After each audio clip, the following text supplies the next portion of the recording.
ఈరోజు ఏప్రిల్ 19, 2026.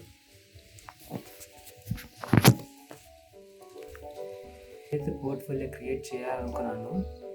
దానికోసం ఇప్పటిదాకా మనం ఏదైతే వర్క్ చేస్తున్నామో ఫోటోగ్రాఫ్స్ అని, అంటే మల్టిపుల్ కేటగిరీస్ ఉంటాయి కదా, క్యాండిడేట్ అని, బర్డ్ అని, వైల్డ్ లైఫ్ అని, సెలబ్రిటీ అని చాలా ఉంటాయి కదా.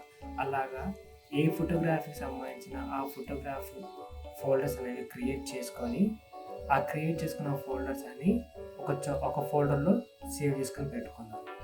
ఇది నేను చేసిన ఫస్ట్ స్టెప్.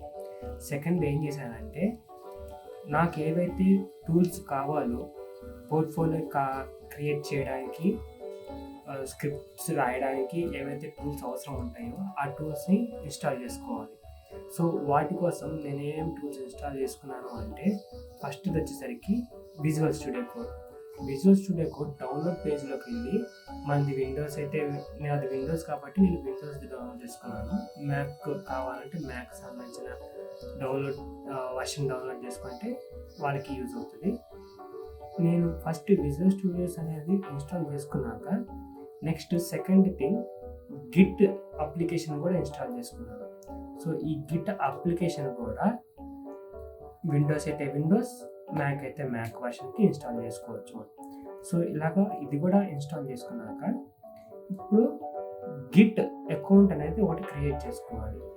ఈ గిట్ అకౌంట్ క్రియేషన్ అనేది మనం మల్టిపుల్ వేస్లో క్రియేట్ చేసుకోవచ్చు.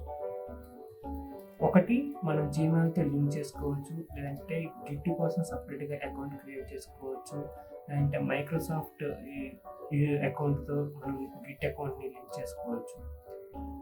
నాకు జీమెయిల్ అకౌంట్ ఉంది కాబట్టి నేను నా జీమెయిల్ అకౌంట్తో నేను గిట్ అకౌంట్ని క్రియేట్ చేసుకున్నాను.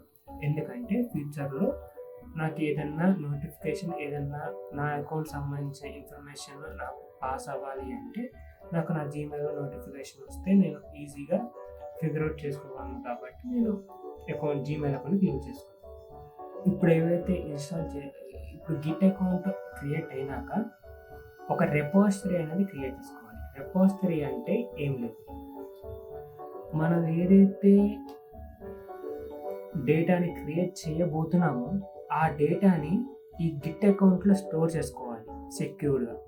సో అలా స్టోర్ చేసుకోవడం కోసం మనం ఈ రెపాజిటరీ అనేది క్రియేట్ చేస్తాం. ఈ రెపాజిటరీకి మనం ఏదైతే టైటిల్, అంటే మనం చేసే వర్క్కి ఏదైతే టైటిల్ ఉంటుందో ఆ టైటిల్ అనేది మనం రిపాజిటరీ నేమ్ కింద ఇచ్చేసుకొని క్రియేట్ రిపాజిటరీ కొడితే ఆటోమేటిక్గా రిపాజిటరీ క్రియేట్ అయిపోయింది. సో ఈ రోజు వరకైతే నేను ఇక్కడ దాకా అయితే చేశాను. నెక్స్ట్ ఏం చేద్దామంటే, అసలు ఈ విజువల్ స్టూడియో కోడ్లోకి ఏఐని ఎట్లా ఇంటిగ్రేట్ చేసుకోవాలి అనేది, ఏఐని ఎట్లాగా లింక్ చేసుకొని స్క్రిప్ట్స్ అనేవి ఎట్లా జనరేట్ చేసుకోవాలి అనేది చూద్దాం.